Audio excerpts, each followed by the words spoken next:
This is the short name for Hershey and Blanchard model. Okay, another name for Hershey and Blanchard model. So we call it as situational model. This situational model of leadership, which originated with Hershey and Blanchard, is a contingency approach to leadership. So meaning that this model is developed by Hershey and Blanchard, and this model is under contingency approach. Okay, that is, it describes the relationship between leadership style and specific organizational situation. So again, this model is actually, they want to concern or they want to study the relationship between leadership style and specific organizational situation. Okay, so this is the keyword: leadership style and organization situation. In more specific, we say this situational theory is a contingency approach to leadership that links the leader behavior style with the task or readiness of subordinate. Okay, readiness means the maturity or ability of the subordinate or employee. Okay, so in more specific, we say this situational approach, actually we want to see the leader's behavior style, okay, the leader style with the task or readiness of employee. Okay, they want to see the relationship between the behavior of leader and also the readiness or task of the employee. Okay, this is the main focus of this situational model. Okay, the focus of this theory is that subordinates vary or different in their readiness level. So which means that the readiness ability of every employee are different. Okay, just same like higher level of readiness or ability, or some have a lower readiness or lower ability. Okay, different people have different readiness level. So people in task readiness need a different leadership style than those with high readiness. So meaning that, let's say I am a man or I am a leader, and some of my subordinate are having the low readiness and some of them have high readiness. So I should use different behavior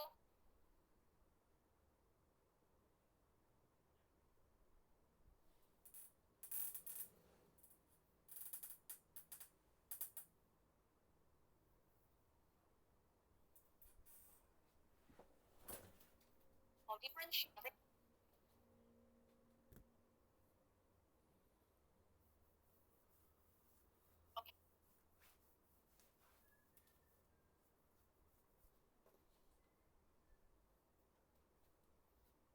Okay, if and some people they have low readiness. So now yes.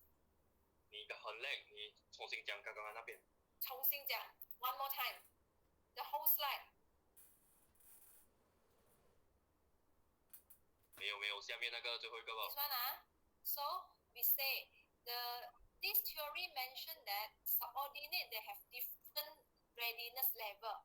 Okay, some maybe are having high ability, or some people have low ability. Okay, just like I give you an example. Like all of you are student, DBU student, but some of you maybe have high level of readiness or high ability, but some of you maybe have low readiness or low ability. So the leader that handle different readiness employee, they will use different types of leadership. Okay, to the employee with high readiness, maybe they will use another type of leadership, and then for the employee with low readiness, also will use another type of leadership, use different. Okay, different leadership to people with different level, this situational model. So Next slide. We want to see what are the characteristics or what are the reasons that people have low readiness and high readiness. Okay. People have low readiness due to limited skill, lack of training, and insecurity. So this kind of people, they have low readiness because they have a little bit of skill and they also don't have enough training.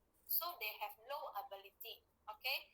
Second type, people with high task readiness tend to have ability, skill, and competence and willingness to do the work. Okay, so meaning that people with high readiness have higher qualification. They can do their work by themselves. Okay, so these are the difference between people with low readiness and high readiness. So according to situational theory, in this Hershey and Bencher theory, the leader can adopt four leadership style based on relationship and task. So basically, this model, we will learn four leadership style, okay? These four leadership style we will learn later. And then, different leadership style will suitable to use in different situation. We will see whether the leader is focused on relationship or focused on the task. Okay, we will see whether the leader focus on relationship or focus on task. Then they will decide which types of leadership they want to use. Okay, so now we will see what are the meaning of what are the four types of leadership style. Alright, so here are the four leadership style.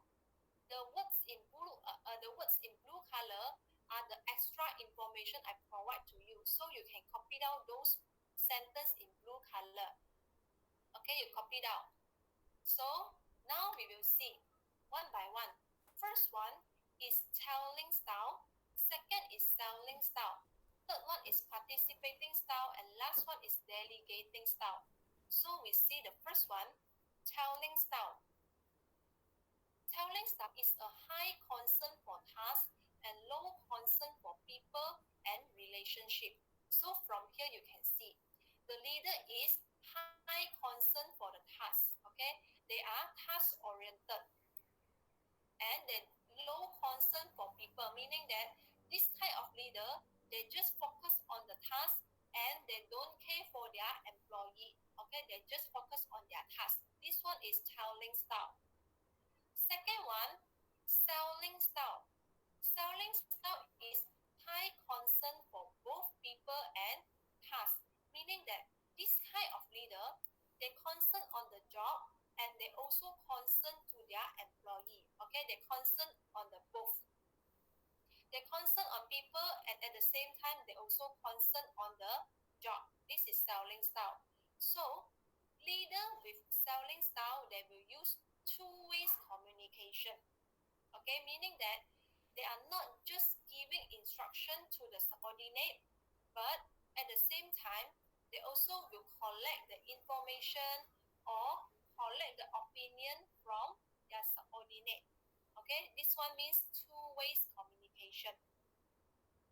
Again, two-way communication means the leader, they will communicate with their subordinate and they also will ask for the opinion or information from their subordinate. This one called two-way communication. Right. Alright, now we move to the third one, participating style.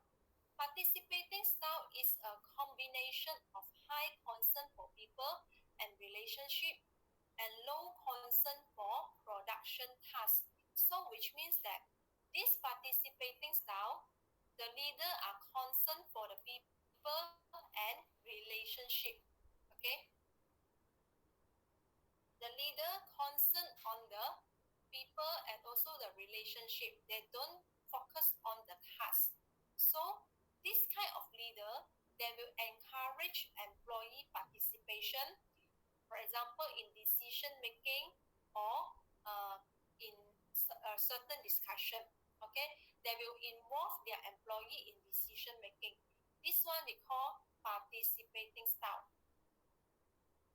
And then the last one, delegating style.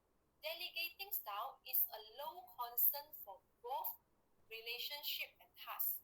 Okay, this kind of leader, they don't care about the relationship and they also don't care for the task. Why? They don't care for the task and they don't care for the relationship because they believe that their employee can do the job very, very well. Okay, so the leader give them power. Okay, delegating style, the leader low concern for relationship and task because the leader, they give power to their employee because the leader believe that employee can do the job by themselves well. Okay, so this is delegating style. So now these are all four types of leader characteristic or leader style under situational model. So far, any problem? So far, any question? Oh, okay. Now, good. No question. Then we want to see.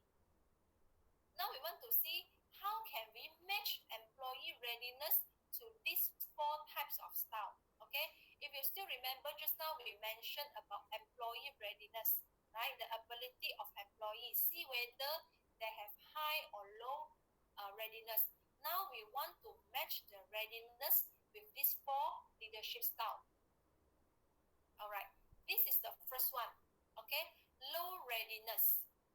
When the employee they have low readiness, a telling style is appropriate when followers are at a low readiness level because of poor ability and skills, little experience, insecurity, or unwillingness.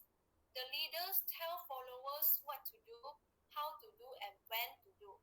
Okay, so this kind of follower, they have low readiness, meaning that they have low ability because they have poor ability and skill. They don't have much ability or they have also little experience. They are insecure. They and sometimes they also not willing to do.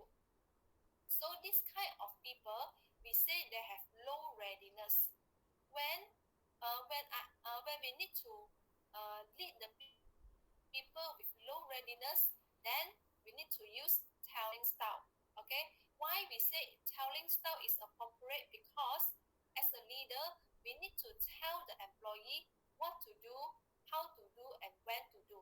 Okay, telling style, we need to guide them, teach them from A to Z. So this kind of leadership style is suitable to use on the employee with low readiness level. Okay, this is the first one.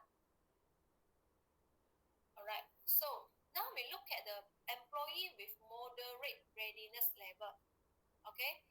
When employee have moderate readiness level, then we want to use selling style. Okay. Selling style work best with moderate levels of readiness when subordinates are unable but willing to do. In this case, subordinates might lack some education and experience for the job. The selling style give direction but includes seeking input from others and clarifying the task. So which means that this kind of moderate readiness people, they are unable to follow. They are unable to do the job, but they're willing to do. Okay, they have low ability, but they're still willing to try. So this kind of people, they lack of education and experience. So when we have this kind of follower, then we need to use selling style. Why? Because use selling style, you can give direction to this follower, and then you seeking input from others and verify the task. Meaning that, okay, even you guide them, even you give direction, but still will explain clearly the task to them so they can complete easily.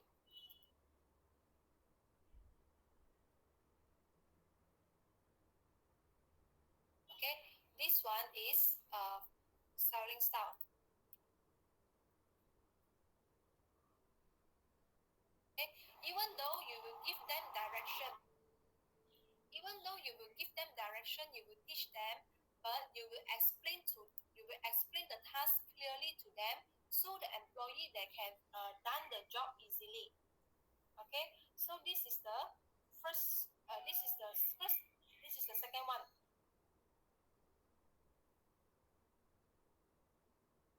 All right. Have you finished? Finish? Okay. You copy first. After you done, then you let me know.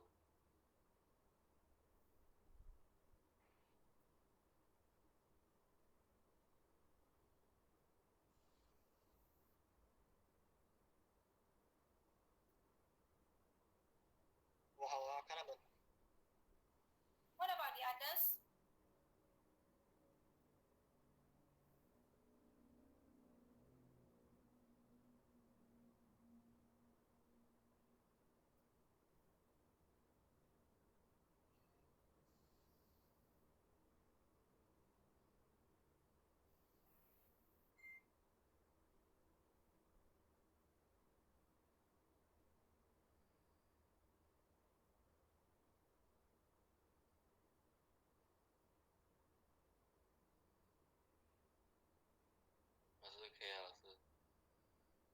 Okay, done.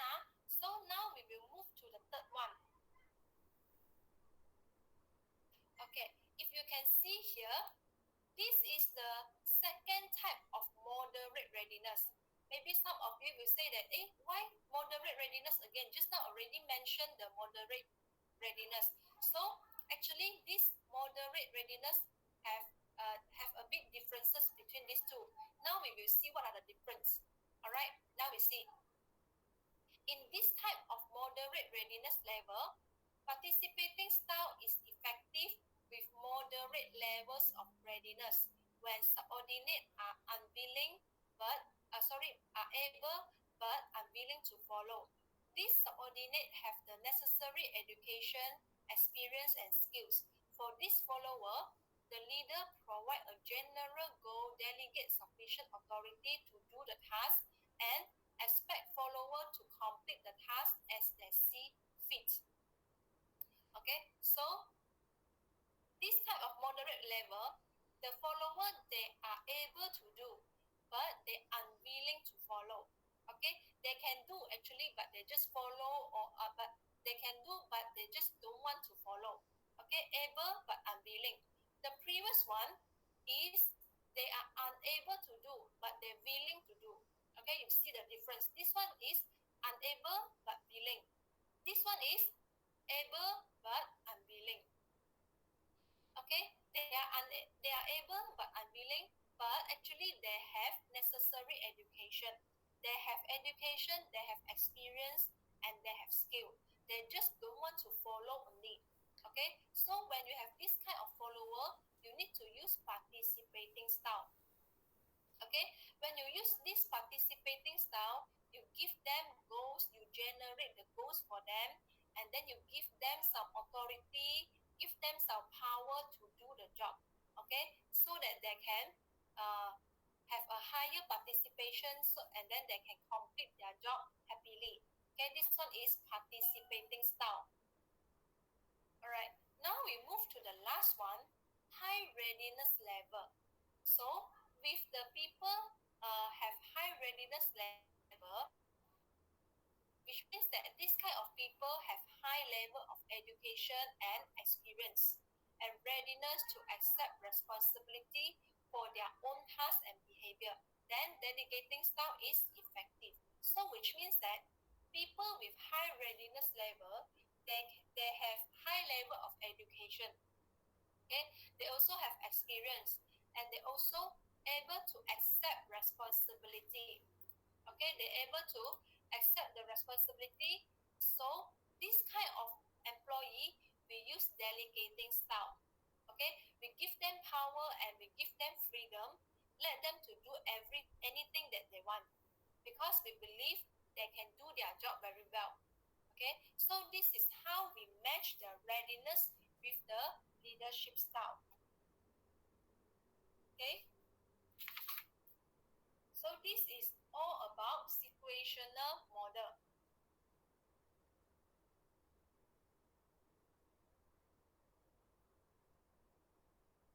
Alright, so if no question, then we can move to another one, another model for contingency approach.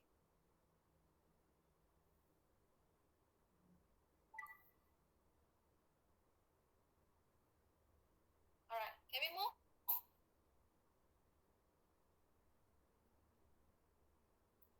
Now, this is the second one. Room jargon model. Okay, room jargon model is the second model under contingency approach.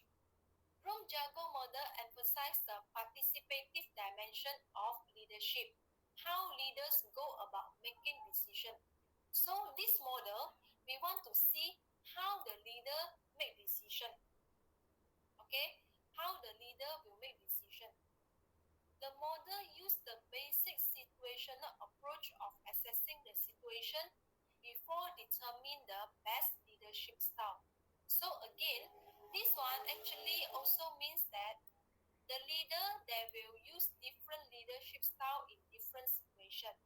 Okay, the leader, they will use different leadership style in different situation, but they will analyze the situation before they decide which leadership they want to use. Okay, they will decide this, they will analyze the situation before they choose which leadership style they want to use. Okay, there are 7 situational factors used to analyze the problem. Each is based on an important problem attribute the leader face and should be assessed as either high or low. Okay, so as we say, the leader, they will analyze the situation. Okay, so when the leader, they analyze the situation, they will use 7 situational factor, meaning that they will ask themselves 7 questions. Okay, we will look at the question one by one later. So they will they will ask themselves 7 different questions, and the answer for the question will be either high or low. Okay, they will ask 7 questions, and then the answer will be high or low. And then after they ask this question, and then they will come up with a decision. Okay, so next.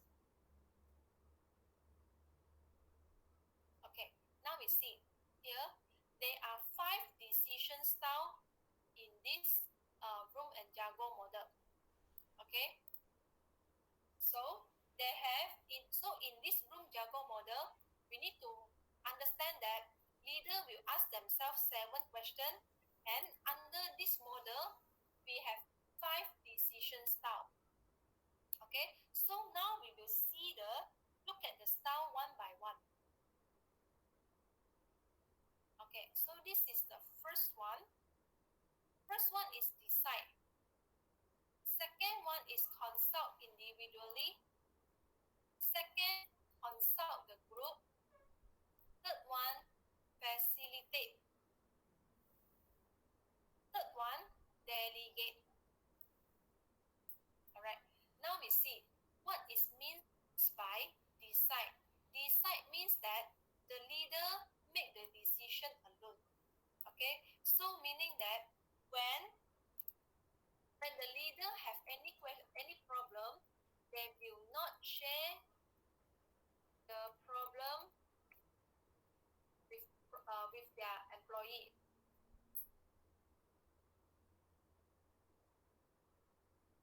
Okay, they won't share the problem with their employee. They will just solve the problem by themselves. Okay, they make decision by themselves. This one is the first decision style. Okay, decide. The leader, they don't want to share the problem with subordinate. Anything, they just make the decision by themselves. This is the first one. Okay, decide.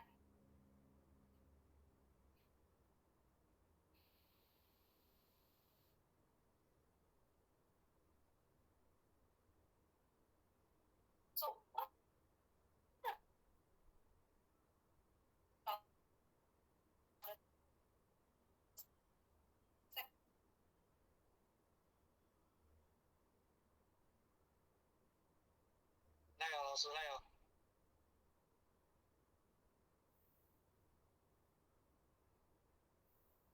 themselves. So where you can consult individually.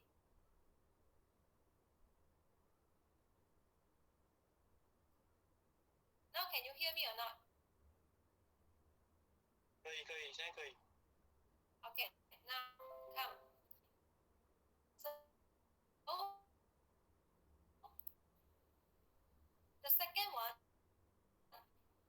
consult it. Okay, share. You share the problem with the group member, but they just will call the group member enter to his office one by one. Okay, let's say I have 7 employees, and then I ask them come to my office one by one, and then I share the problem with them, and then they will give me suggestion, and then I will make the decision. Okay, again, consult individually means I ask my employee come to my office one by one, I share the problem with them, and then I will ask for their opinion, and finally I will make the decision. Okay, this one is consult individually. This is the second type of decision style. So what about the third one? Consult the group. Consult the group means the leader that will share the problem with the group members in a meeting for suggestions and then make the decision. So this one means that I will ask all my employee come to my office together, okay? Or we go to a meeting room, meeting and discuss the problem together. But after we discuss, after the employee give suggestion of the group, again I will share my problem with my group members, and then I ask them come to my office together, or we go to the meeting room, sit together, discuss the problem, and then they will give opinion. So after they give opinion, after we discuss, I will make decision. This one is consult the group. Okay, so when move to the next one, facilitate, which means the leader share the problem to the group in a meeting and then act as a facilitator to define the problems to be solved. So meaning that this one, the leader share the problem to the groups, or they share the problems to all the employee, and then the leader just act as a facilitator. Meaning that throughout the discussion, the leader listen to the discussion,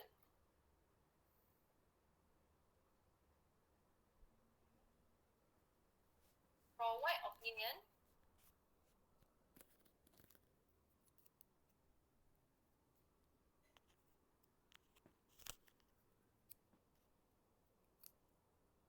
and make decision with employees. This one is facilitate.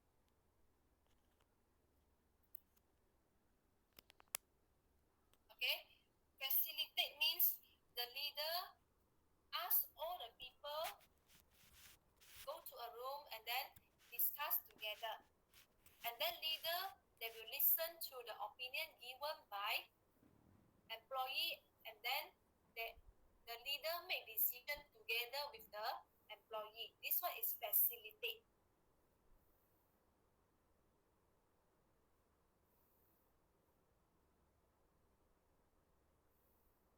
Alright, when move to the last one, delegate. Delegate means the leader permits the group to make decision within prescribed limits. So this one means that the leader asks the employee to discuss the problem and make a decision by themselves. Okay?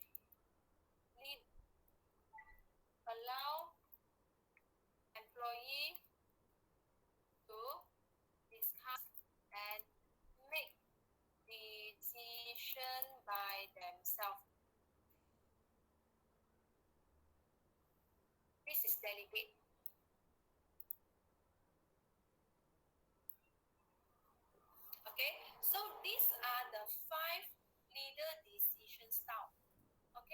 Clearly, we can see for decide, consult individually, and consult the group, all the decisions are made by the leader. Even though they listen to the opinion of employee, but they are the one who make decision. But for facilitate and delegate, the leader involve their employee in making decision. Okay, so these are the differences between these 5 leaders. Okay, the first 3, they just make decision by themselves, and then the last 2, the leader will involve their employee in making decision. Okay, so these are the 5 leader decision style.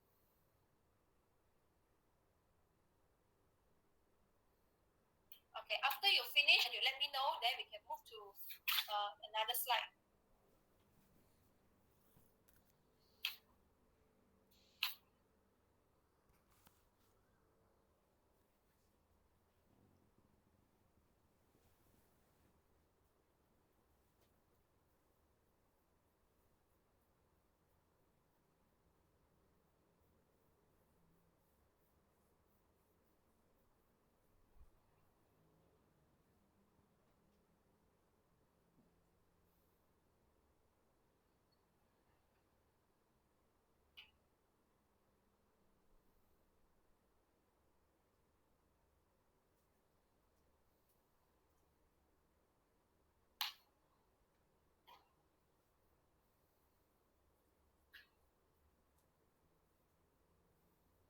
Okay, finish.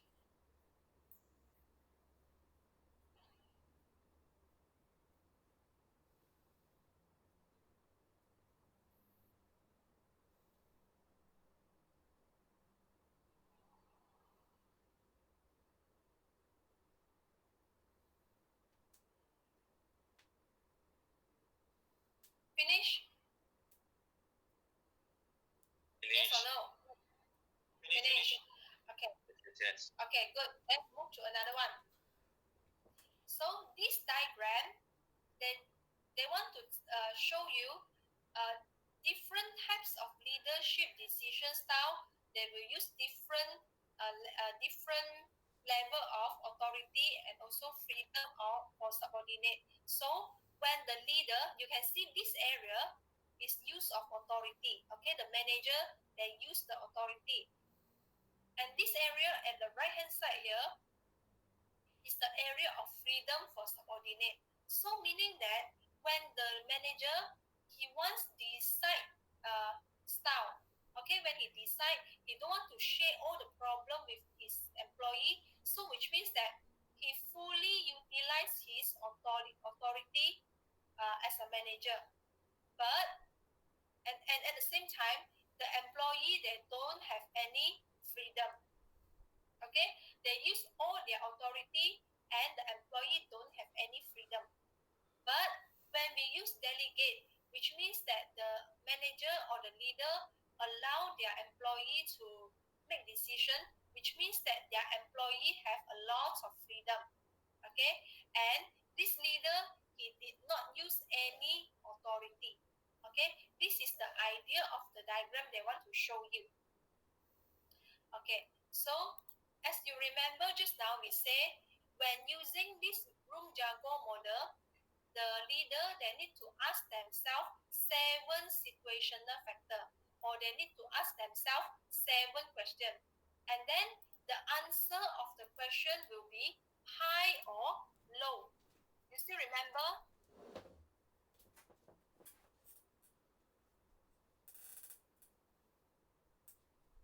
Okay, the answer will be high or low. So now we want to see what are the questions we will ask by the leader before they decide which decision style they want to use. Okay, so the first question they will ask is whether the decision is significant, which means that this decision important or not.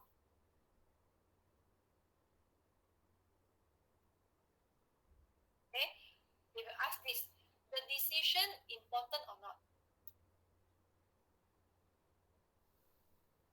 Second, they want to ask commitment, which means that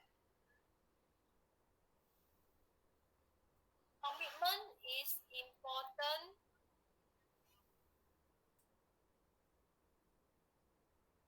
to the decision.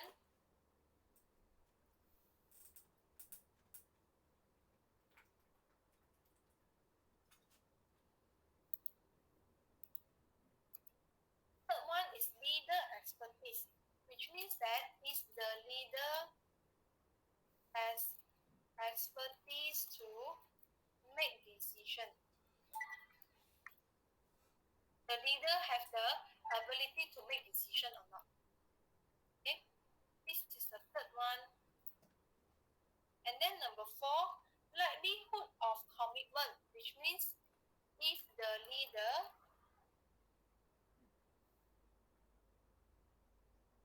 make decision alone, is the employees will committed to the decision.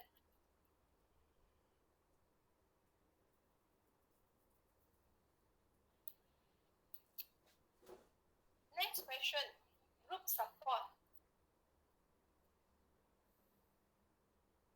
The group member support the leader in case the decision making only made by leader.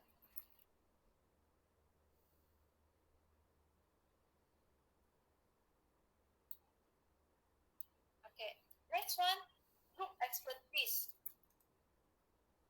The group members have the expertise to do the job or not.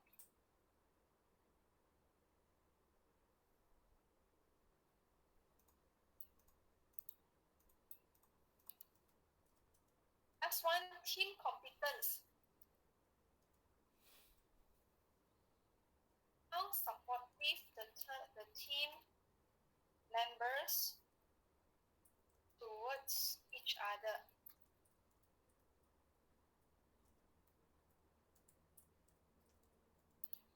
Okay, these are the questions you asked by the leader.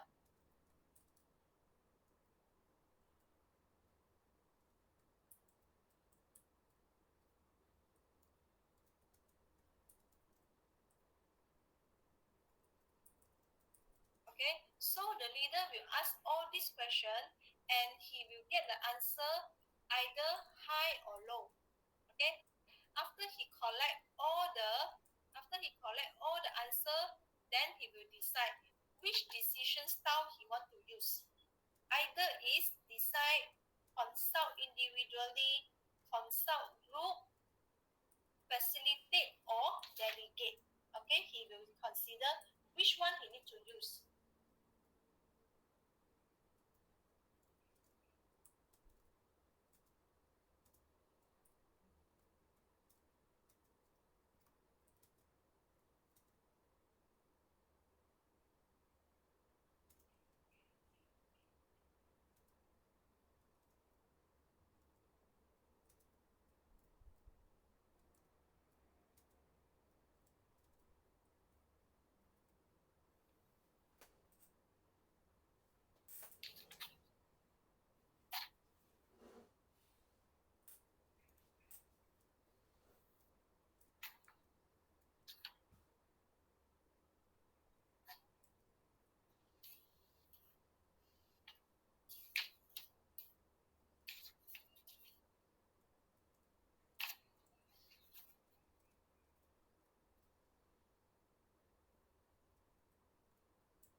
Okay, that's all for this room jargon model. Then next one, we will move to the path flow theory. Okay, can you still continue or you need a break? 还没有抄完过，老师。So slow.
finish. Okay, good. So can we continue or you need a break?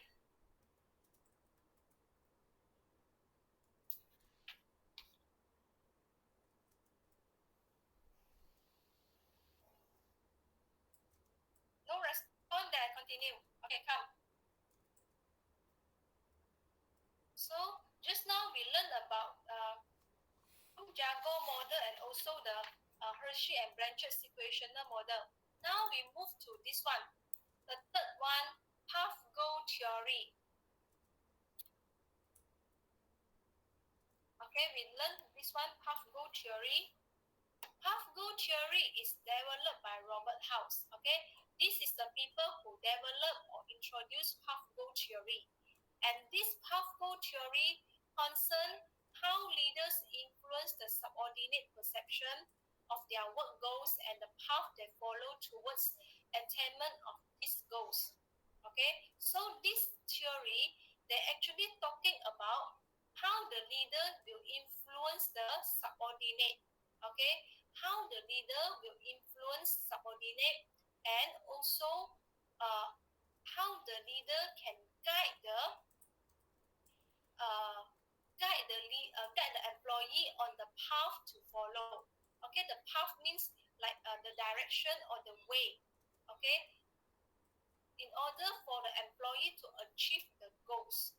Okay, so again, this path goal theory actually is want to learn about how the leaders can influence the subordinate and then and also their path, the path they should follow in order to achieve the goals.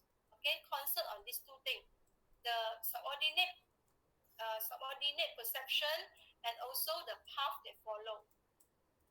Okay, so in this path goal theory, they are very two important. They got two important factor. We call it as key situational factor. Okay, in this theory, we need to learn what is key situational factor that determine which leadership behavior are most appropriate. Okay, so under path goal theory, we have two situational factor, which are characteristic of followers and also the environmental factor. Okay, you learned before, right? External environment have internal and external. So in this path goal theory, we just focus on this internal factor. Okay, so we just talk about this internal factor. All right. So again, this path goal theory have two key situational factor, which are characteristic of followers and also the environmental factor. Okay. So later we will see these two factor one by one.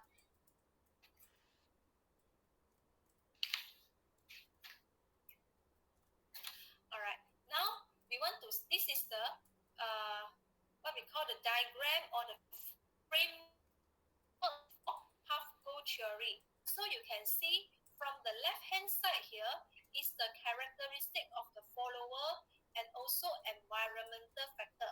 Okay, characteristic of follower and environmental factor. These are the two situational factor that we mentioned just now. You see, the two situational factor, characteristic of follower and environmental factor. We put here.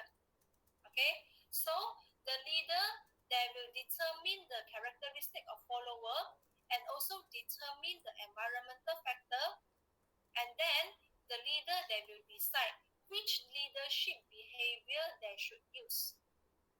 Okay, again, the leader will decide the leader will determine the characteristic of the follower and also the environmental factor, and then the leader will decide which behavior is suitable or they should use which behavior. Okay, so as you can see here, there are four different behavior. First one is directive, second one is supportive, third one is participative, and the last one is achievement. Okay, later we also will look at this behavior one by one. So after the leader, they already decide which behavior they will use, and then they will lead their follower or the employee toward the goals and also performance. Okay, so this is the framework for this pathway theory. Okay, so now we want to see the two situational factor theory. All right, so this is the first one. Okay, personal characteristic of group members, or we say this is the characteristic of the follower. Okay, I scared you will confuse, so you can write characteristic of follower. Okay, this is the first situational factor. Okay, characteristic of follower. Under this characteristic of follower, we have authoritarianism, we have locus of control, and also we have ability. Okay, three characteristics. The first one is authoritarian, second locus of control and ability. All right, the ones in blue color are the information I provide to you. So you please copy down the words in your textbook, and then after that I explain to you. Okay, you copy first, then after that I explain.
After you done, then you let me know, okay?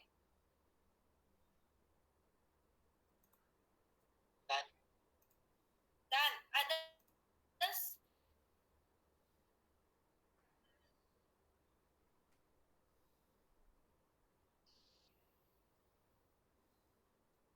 Others also done, huh?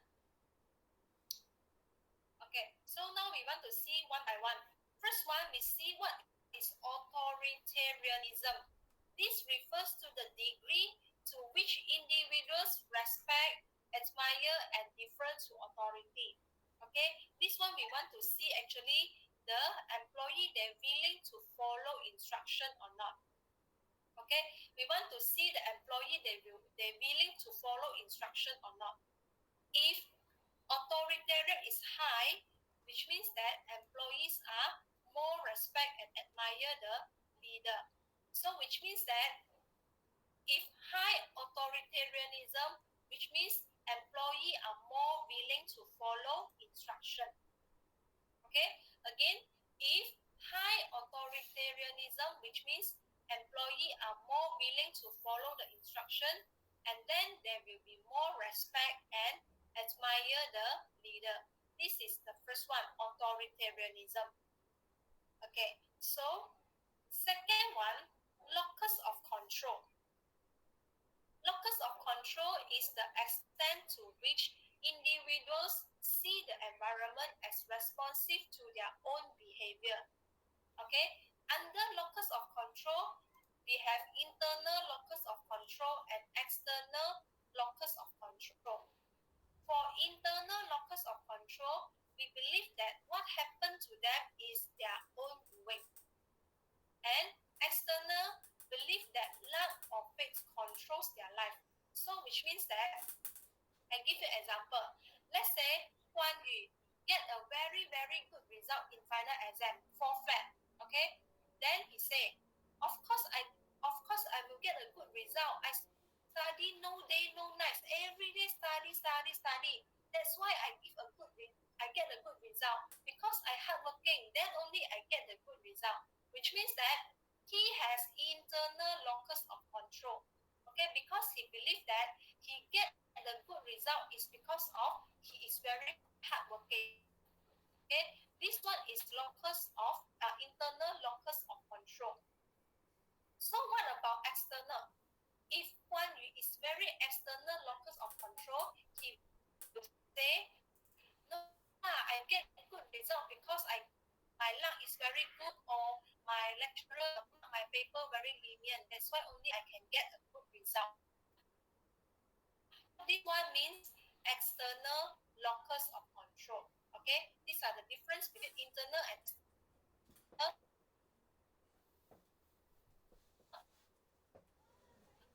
to the belief about their assigned job. So which means that the employee they have high ability and they have a lot of skill and knowledge to do the job their leader assigned to them.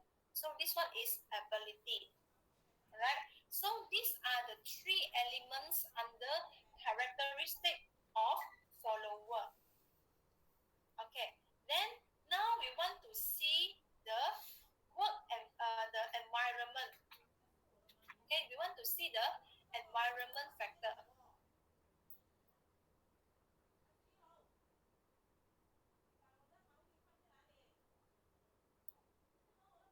Okay, this one. Okay, environmental factor. Okay, or work environment.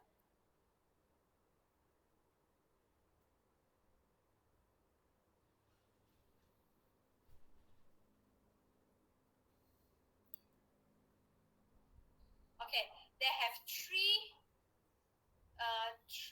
element under environmental factor. Okay, first one is the degree of the task structure. Second is the nature of formal authority system. Third one is the work group.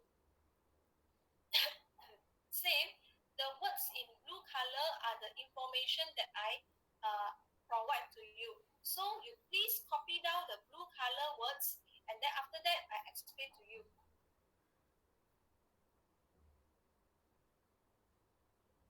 And after you finish, then you let me know.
Okay, finish.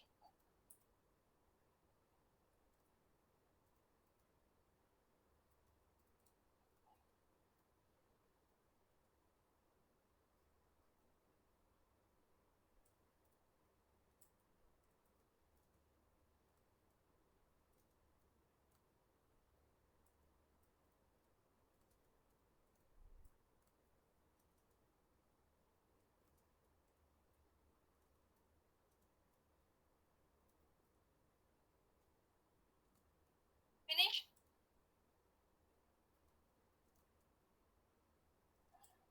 Finish. Okay, come. Let's see the first one. Degree of task structure. The design of the task might call for the leader support. For example, if the task is ambiguous or unclear, then the leader might have to give it more structure, or extremely difficult task might call for leader support. So actually this one means that it depends on the difficulties of the job, then we see whether the leader needs to give support or not. Okay, it depends on the difficulties of the job, then only decide the leader need to give support or not. Okay, for example, let's say if the job is very easy, then the leader no need to give support, no need to give so much support to the employee. But if the task is very challenging and difficult, then the leader needs to give more support to the employee. Okay, so this one is degree of the task structure. Second one, nature of formal authority system. Depending upon the task authority, leader can provide clear goals and give employees some or all control. So which means that actually they want to tell you, employee unhappy with formal authority, then the leader need to be supportive or build a good relationship with them. Okay, so which means if employee they actually don't like formal authority, they actually like to build a good relationship with the uh, manager or the leader, then the leader need to be more supportive and build a good relationship with the employee. Okay, so this one is the nature of the formal authority. The third one, work group. If the team is non-support, then the leader needs to be cohesive and esprit de corps that provide companionship, enthusiasm, and devotion to all team members. So which means that they want to see the people in the department they are supportive or not. Okay, if the people in the same department they are not supportive, then the leader need to be cohesive, which means that in a very simple way we say, if the team members are not supportive, then the leader need to be more participative and achievement oriented. Okay, so this is work group. So these are the three environmental factor, and these are the three environmental factor for two situational factor. Okay, so after we finish the two situational factor, we now need to see the leadership behavior. If you remember just now, in this framework here, we say a leader that have four different behavior. Okay, so now we want to see all these four behavior one by one. Okay, so first one is directive leadership.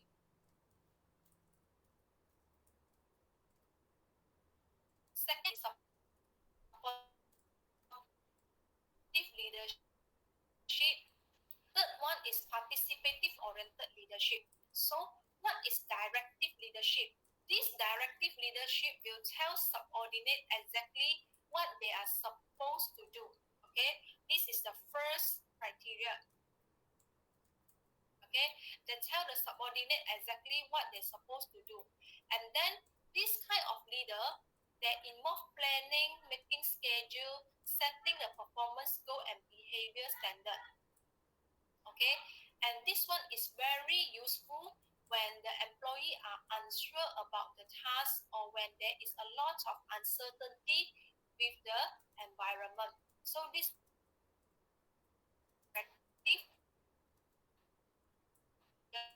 when the situation is unclear, okay, when the situation is unclear and the employee are unsure, okay, so we need to use directive leadership, because when under unsure or uncertainty situation, we need the leader to give us direction and tell us what we're supposed to do. So we use directive leadership. Second one, the leader make work pleasant for the workers by showing concern for them and by being friendly and approachable. So meaning that this kind of leadership, they focus on being friendly with their subordinate, which means they build a good relationship with their subordinate. Okay, because they feel that if we can have a good relationship with employee, then the employee will be more happy to work. Okay, second point, it is most effective in the situation in which the task and relationship and challenging. So when the task and relationship are challenging, then the leader should use supportive leadership. Then next one, the leader behavior that show concern for subordinate. So if the leader he use supportive leadership, means that he show concern or he take care of his subordinate. Okay, create a team climax means that make the team working together or work the team people more cooperate. Okay, and then they will treat the subordinate as equal. Okay, fair treatment to all employee. Okay, fair to all employees. So this one is supportive leadership. Okay, now we go to the third leadership, participative. Participative leadership, the leader consult with their follower before making decision on how to proceed. So as you can see from the name, participative leadership means that the leader will involve their employee in decision making. Okay, they want their employee to participate. So this is the most effective method when subordinates are highly trained and involved in their work. So when the employee they have ability or they have skill and knowledge, then it's suitable to use this participative leadership. Okay, and then the last one, achievement oriented leadership. The leader set challenging goals for his follower. Okay, set challenging goals for his follower, expect them to perform at their highest level and show confidence in their ability to meet this expectation. So which means that if the leader they use achievement oriented, he will set a higher or challenging goal for their subordinate, because the leader believe that believe or expect the employee can perform higher level. Okay, and then the employee also show confidence in their ability to meet this expectation. So they use achievement oriented leadership. Most effective in professional work environment, such as technical, scientific, and sales environment. So which means that actually this achievement oriented leadership will be useful when employees are well trained. Okay, when the employee they are knowledgeable, they have high readiness, then we can use this or leadership to guide them.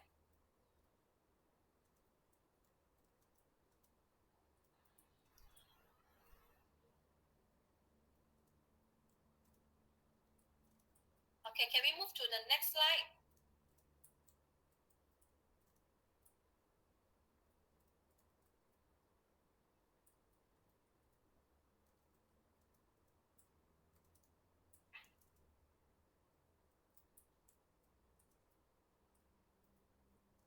Okay, let's see. Appropriate leadership depends on situational contingency, which are personal characteristic of group member and environment. So the leadership that will depends on situation, and then they will match with the personal characteristic. Okay, depends on situational and then match with the personal characteristic of the member and also the work environment. Okay, this is half goal theory. So for example, as we learned just now, we have directive style, participative style, participative, directive oriented, and also supportive. So now we want to see how this can match with the personal characteristic and group and the work environment. For this one, the slide wrong already, should be achievement. Okay, first one, directive style is appropriate when authoritarianism is high and the employee ability is low. Okay, so the leader, they need to use directive style when the authoritarian is high and the ability is low. Okay, so under this situation, they will use directive style. So what about the participative style? Participative style is appropriate when people have internal locus of control. Okay, when your employee have internal locus of control, then you can use participative style. Next one, for achievement oriented style is not suitable when the tasks are well structured and authority system is not satisfying. So which means that the leader, they can use achievement oriented style uh, when the task is challenging.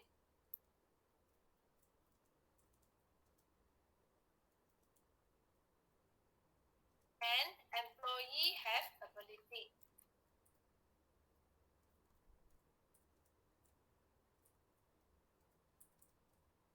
Okay, so under this situation, they will use achievement oriented. Last one, supportive style is less important when the work group provides social support to its member. So which means that when let's say I am the leader and my group member, they already very supportive.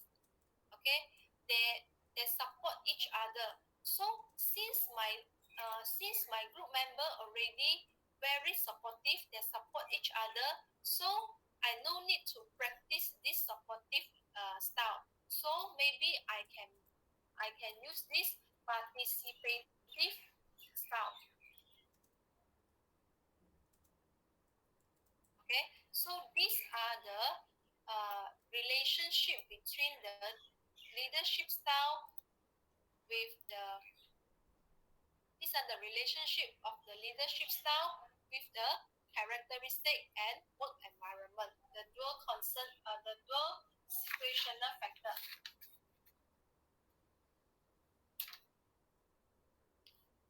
Okay.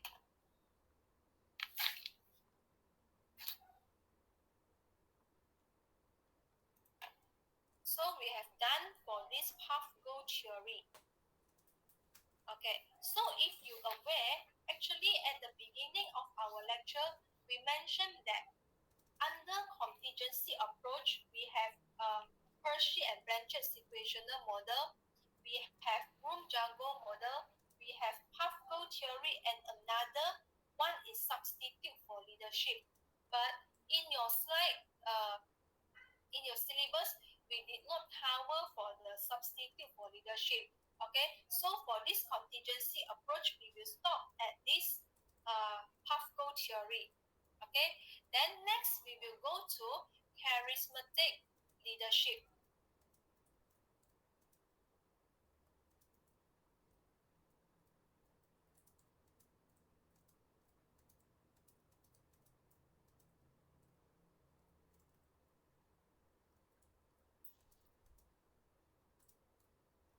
Okay, can we continue with this charismatic leadership?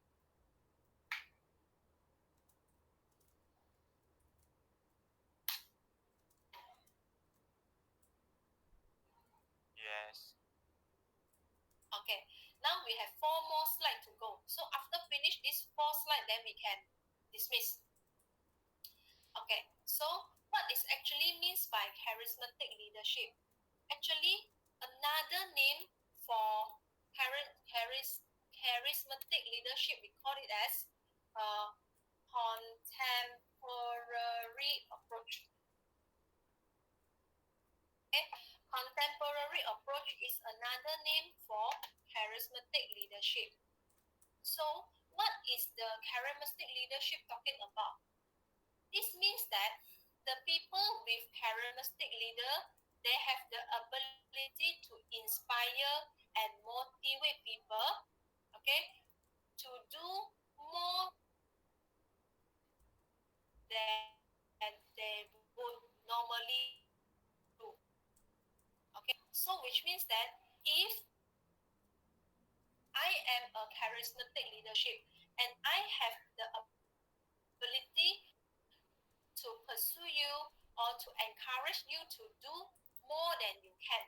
Okay, for example, let's say your productivity is in the manufacturing department. Every day you can produce 50 units of product.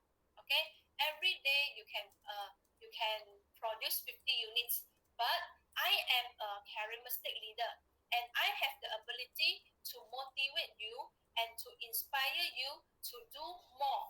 Okay, I encourage you and then you become motivated and now you can produce 70 units per day, even though you need to do some OT, or you are very tired, or maybe you were very maybe when you do the production your hand will be very pain, but you are willing to do extra because uh, you are willing to sacrifice.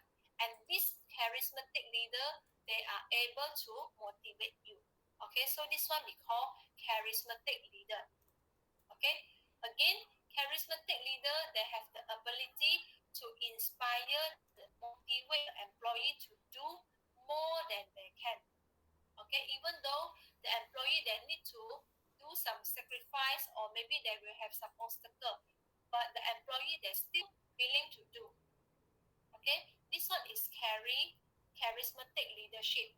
So next one, we see the next point. Charismatic leader are often skilled in the arts of visionary leadership. So this kind of leader, they have vision. Okay, this kind of leader, they have vision. So what is vision? Vision is an attractive ideal future that is credible yet not readily attainable. Means that actually future means something we want to achieve in something we want to achieve in future. This one means vision. Okay, something that you want to achieve.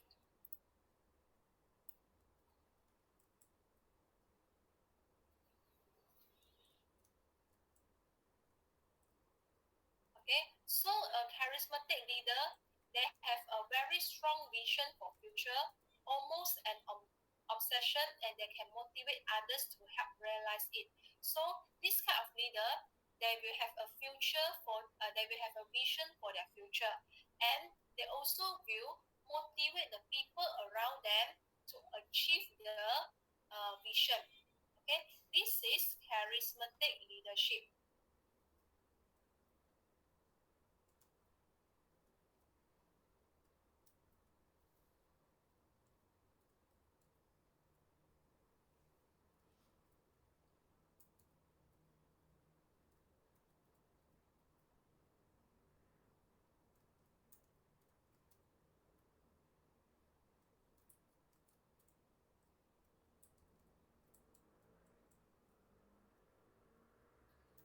Okay, so now we will move to transformational and transactional leadership.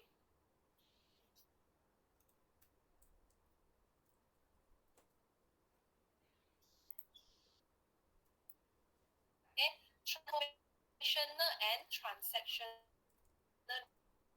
leadership.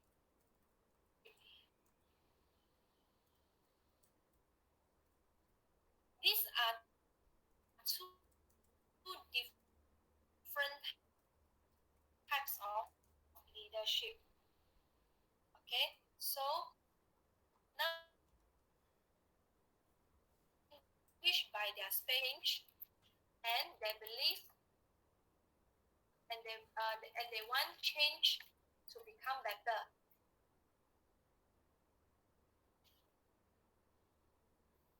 Okay, this one is transformational leader. This kind of leader, they look for changes and they want to become better. So this kind of leader, they recognize followers' needs and concern. Okay, he will understand about his subordinate. Okay, he know what his subordinate wants, and then he help them look at old problem in new ways and encourage them to question the status quo. So which means that this kind of leader, he will encourage his follower to look things from different perspective. Okay, he will encourage followers to look things from different perspective. Okay, this one is transformational leader.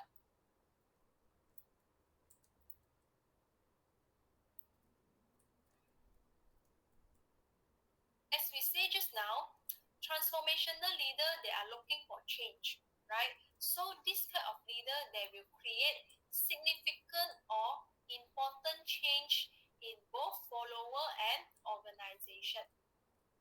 Okay, they will create change for their follower or also the organization because they want to become better.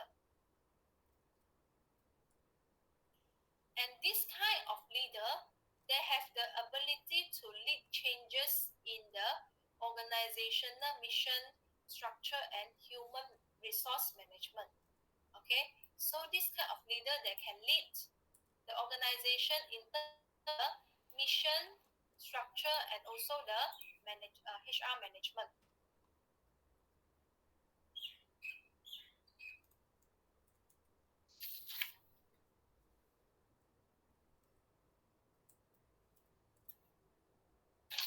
And then this kind of leader, transformational leader, they focus on intangible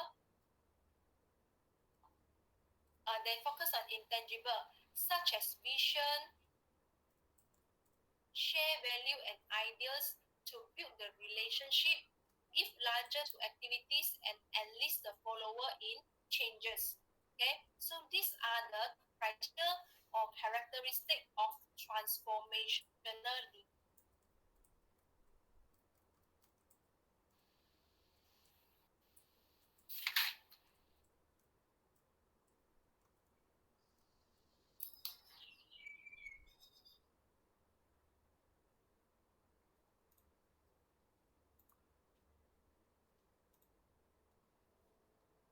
Okay, done.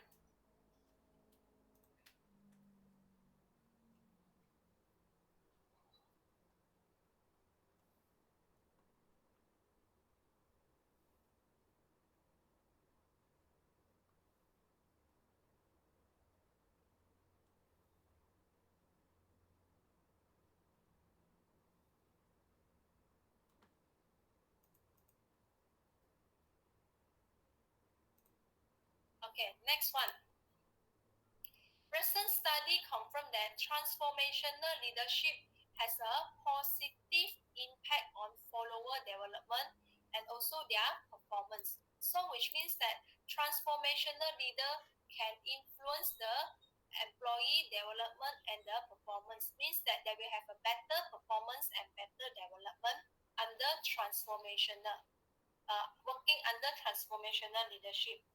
So now we will see the last one. Okay, transactional leadership. So transactional leader, they are clarify subordinates role and task requirement, initiate structure, provide appropriate reward, and try to meet the social needs of the subordinate.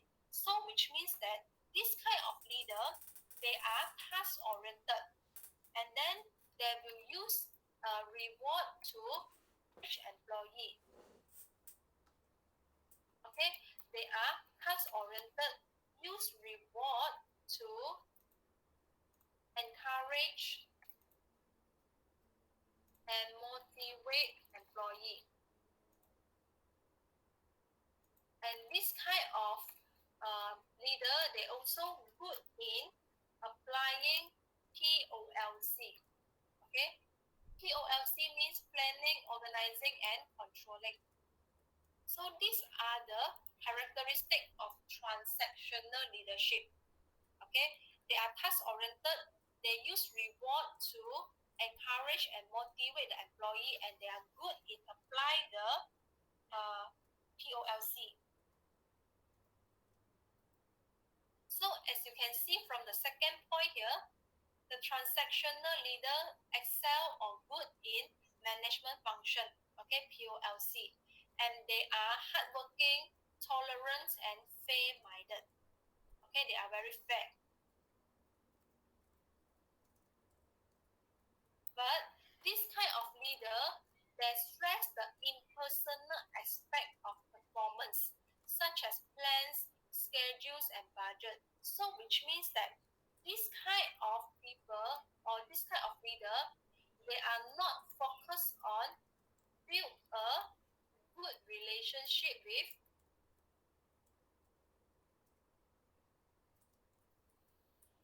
employee. Okay, this kind of leader, they did not focus on build a good relationship with employee, because at the first point here, you already know that this kind of leader is task oriented.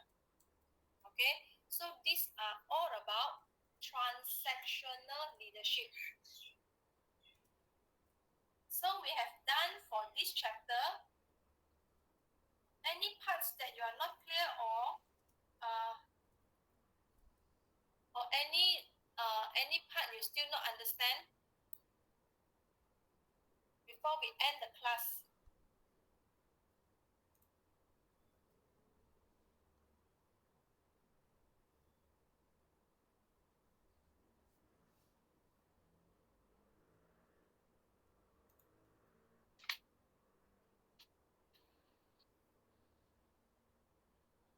So if no question, then we will end the class here, and then please remind the turn it in, the time, the time for turning in is today 11:59. So make sure you send your assignment for turning in. Okay, for this class I'm not going to take the attendance because this morning I already get your attendance. So I trust you all. Those who attend the class this morning also attend this class. So I'm not going to take attendance. And I assume all of you also attend the class. Okay. So if you don't have any question, then we can end the class. Yes, you need to ask something. 我有东西要问你。Ken? 那个第三题的，我给你一个，就是我写一句那个它的好像 vertical functional approach，我写一句它的意思，然后过后我给你 example，然后after that 你要几个 advantages 跟几个 disadvantages。这个我那天有跟他们讲 ，either 你是把 advantages list 出来就可以了。如果你 list 出来，你就给给三个这样子。如果是说你要 explain 那个 advantages，你就写一个 advantages，然后你 explain。either list 三个出来或者 explain 一个。对。不用讲 advantages 跟 disadvantages 都要写啊。advantages 跟 disadvantages 你都要写进去。哦，只是 either 你 list 出来或者哪一个来 explain 它。对。也没有，应该是没有东西问了啦。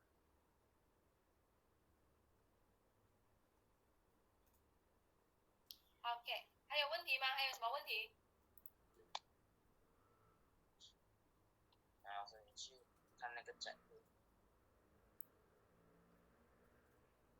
佳音 you want to wait other people go out first. If they don't want to go out, then you don't want to ask, then they have to wait. Competitors 先解释产品，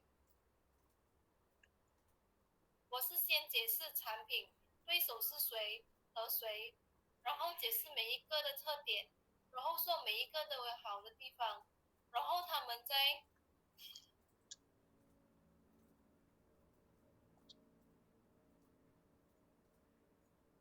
怡清啊，你可以开 speaker 讲一次你的问题吗？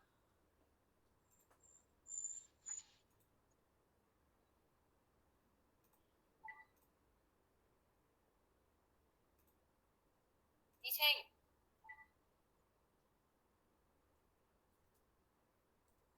哦，又不要问了，你看。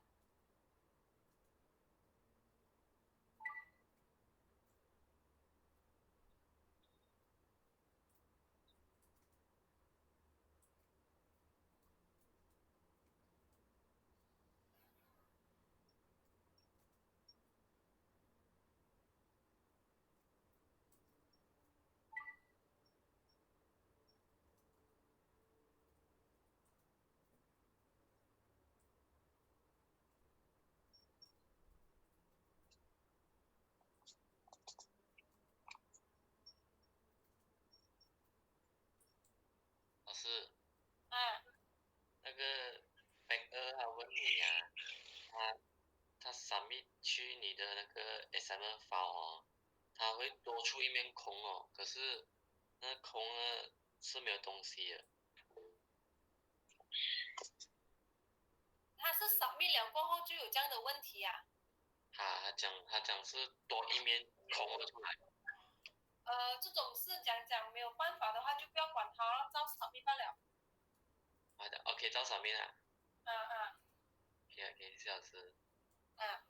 老师，我的 advantage 跟 disadvantage 分两段啊，可是都是从同一个 resources 拿出来的哦。我要写2次它的 citation 嘛。要写2次。OK。佳音啊，你不要 WhatsApp 我，你真的不要 WhatsApp 我。老师啊，老师。我真的不知道几点要付你啊，Ms.Chong来。我万一如果那个 turn in 我 resubmit 多一次，它还是 processing， 我可以直接叫朋友帮我 download 那个整个 turn in 的 file 下来嘛？应该是可以是吗？如果是你叫你朋友 download， 你是给你的 username 他对吗？没有，因为如果我 submit 多一次，不能就已经3次了。就是你用你朋友的 account 来 submit 啊。对。然后那个turn in 出来的名字会是谁的？那个 file 是我的。没有，那个名字是turn in 那个人的名字来，不是Ms.Chong的名字来。就比如讲Ms.Chong用 Marco 的 account 来进，然后那个 result 出来就是 Marco 的。对。这样子很麻烦呢。这样我 testing 都还是看能不能哦，因为我怕真的不能。你是改很多东西吗？没有，刚才我4点这样的时候我submit上去，然后到现在他还在 process 这个。刚刚也是有人讲有这样的问题，然后不知道谁跟他讲，直接按 view 然后就可以了的哦。有我按了，可是就完全不能。完全不能啊？然后也不能哦，我现在是还可以 submit 多一次啊。你再 try 看。OK 啊。老师。我可以直接拿我 group assignment 的那个 AHL BOLC 还有 manager role 直接放进我的 individual assignment， 还是我需要改掉？当然需要改啊。就是就是需要改一点点还是什么？就当然就是句子子那些你需要改一点点，就是你的 idea、你的 point 还能在，只是你就不要100%直接从你的 group assignment copy paste 过来啦，改一点点哦。改掉句子，可是意思不要换。啊。就是意思不要换到啊，就对了。OK OK。OK 啊。OK。So 还有谁有问题？暂时是没有问题啊，你还做到一半有问题怎么办啊？那个就要靠你们自己了，我真的是不能帮你们了。我老师今天 last day 你不能冲一下咩？我来一下老师。你我是 serious 的，等下第3题我真的做那个半不会，然后我找不到人怎么办？你的第3题然后？没有啦，我在做这一开始那个vertical function approach， 我现在找 example 吧。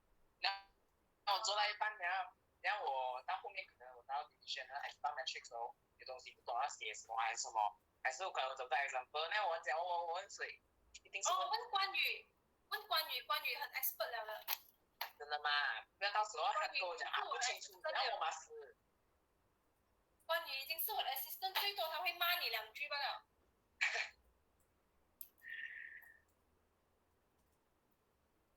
你看昨天你们 WhatsApp 给我几点才付你们？等下你们要登你 in， 然后你们 WhatsApp 给我11点多才回复你们，你们跳脚啊！我跟你讲。怎么？来回复诶？你以为我这样子现在放学了，然后 end class 我就是坐在那边摇脚了是吧？你真的以为我很有空哦 ？I mean， 你就不要11点那有一点太 last minute 那种，可以 online 一下嘛？是真的，等下有事情真的要问你，然后他们不确定啊，叫你去问老师，然后这样老师没有 online 嘛才。这样你们 try 哦，我也尽量哦。不要 try 啊，老师喂，不要开玩笑，这是 assignment 来的，我好不容易已经做到已经不错了，你要完了。哇，我第一次在 happy。我跟你讲，如果是说你们真的很 urgent 啊，然后我没有付你们，你们还是会有办法的。我跟你讲。要靠你嘛。我觉得一定会有人 call 的，如果我没有付的话。第一个就是你啊。但是有一个人很搞笑的，我不知道是谁，不知道是不是你们的班，应该不是你们班。他online class， 然后他没有那个 Google Classroom 的 code， 然后他直接 call 我，他讲老师给 code 我没有 code。哇，我直接，我是觉得好笑，就生气，你没有 code，然后你 call 我，叫我给 code 你。可是你都有在 classroom 里面给了不是？那时候一开始就给你们了，我是怎样给啊？我是 create 了那个 group， 然后我给那个 class rep， 然后 class rep 负责给每一个人。没有啊，你应该是直接post在 Google Classroom 不是啊？你都是先 create 了，然后你应该是直接 share 那个 link 去 Google Classroom 不是？我忘了，我之前好像不是这样子做的。哦。好了，快点去做你的 assignment， 时间到，争取5分钟就是5分钟。好啦，我是懂要写什么，我已经有个 line 了。重点是我怕人家写到那边的时候，我不懂要写这个还是写那个还是什么，我需要参考的时候，没有人可以帮我。这个就要怪你太迟才开始了。老师，我不是故意的，我真的是7号才知道有这个 assignment。然后有人问 cover page 那个 assignment 怎样排，因为你们 individual assignment 没有那个 guideline， 所以你们的排法是跟着你们那个 group assignment 的排法的。你们先是 feedback form 啊，然后到那个 cover 啊，是不是没有错的话？老师是不是好像我们的排法是 OK？ 第一个 cover page 一定哦，然后过后是那个 feedback 吗？那个 feedback form 嘛 ，feedback form 过后是plagiarism statement 嘛，哈。所以我忘记了，我其实没有去记，你们跟回那个 group assignment 的就对了。总之是一开始你send来给我们是 appendix 456嘛，对啊，456我就跟着456他们哦，这4张哦。我不记得有什么什么了？还是跟着顺序了嘛 ？Appendix 457，456，7，我是跟着4、5、6、7这样放下去吧啊？还是要排 5、6、7啊？对咯。对啊，那就是等你 in result， Appendix 4开始咯。等你 in result 2张。1张就够了，等 in result 你的那个。怎么你之前讲说还要第一面还要跟最后一面呢？哎呦，我哪里有跟你讲第一页跟最后一页？有啊 ，group 没有。没有咩？难道我被你的那个等你 in result 一出来了过后，你把那个 percentage 的你 screen capture paste 进去你的 assignment 里面，然后你不需要啊？不需要，然后你再另外把整份的 in report 放进去你的交上去 Google Classroom。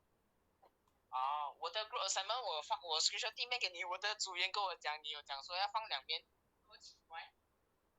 然后 Wen-Cheng cover page program。cover page 的 program 是写什么？是不是写你们自己的 program DBU 啊